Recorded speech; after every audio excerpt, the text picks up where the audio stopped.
Нерман, ана кинодағы қайталама, сен қазір маған мен қожаны көргендер болдым киносын. Сен точно көріп аласың да. Молодец, ол да внимание, ол дұрыс, солай болу керек. Бірақ енді сен өзіңше жаса. Вот өмірде сен сол қыздың орнына болсаң, Жанардың орнына болсаң, сен не істер едің? Сен қалай айтар едің? Волейбольный командаңда бір қыз бен жігітпен ойнап да? Болады ғой бір енді. Не обязательно жігіт пен қыздың арасында махаббат. Достық деген.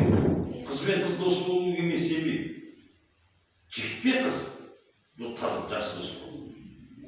Бәрібір қыз бен қыздың арасында конкуренция бәрібір болады. Ертең бір жерде дұрыс боян десең, шашын дұрыстап десең, бәрібір іште бір қыртық тұрады қыз бен қыздың арасында, қадыш-қадыр арасында. Ертең бір жігіт үшін араласпайды болады.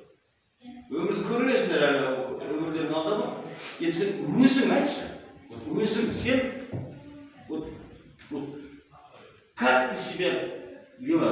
Ойлашы. Менің аты жөнім Жартыбек Расымжан. Мен 206 мектеп гимназиясынан келіп отырмын. 9-шы Б сынып оқушысымын. Мен өзім туралы жеке айтып кететін болсам, мен волейболмен айналысам, кішкене спортқа жақын деп айта аламын. Және де мен өзім кішкентайымнан армандап кеткен арманым осы актриса болу. Мен өзім кішкентайымнан көп неше түрлі кинолар, фильмдер, драма бәрін көремін. Сол кезде қарап тұрамын да, мен де осылай бір күні актриса болып кетсем ғой, осындай неше түрлі рөлдерді ойнасам ғой деген осы арманым болады. Сондықтан осы жаққа келіп отырған себебі осы арманымды орындасам ба деп отырмын да. Сымбат, ертең жаңа қастарында кімдер бар, солар жақсы не алса, ертең бәрі сендерді мектептің атынан да шығамыз. Почему? Мектепаралық жарыстар болады. Бұл нелер дайындаймын. Ол қыздар 5-6 болса, өзіңізді істей бересіңдер. Просто мектептің атынан да шығып тұрасыңдар. Математикалардың 20 жылдан баяғыда басқа мектептен оны салып берген. Сендерше қыздар бар, жыла дегенде жылап, бетін тырна деген тырнайтын қыздар бар. Қазір бәрі үйленіп кетті ғой, 93 жылғылар болды. Қалада бірінші гран-при бермейді. Жандарбек 148 десе, бәрі жасы қатыстырмайды. Кәдімгідей спектакль ойнамыз.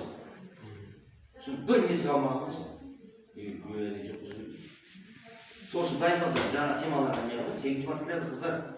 8 мартта шешелерін арнайы бірден не аламыз, ертең неге әке-шешелерін шақырамыз. Алар не істеп жатыр деген көрсін біздің. Дұрыс па?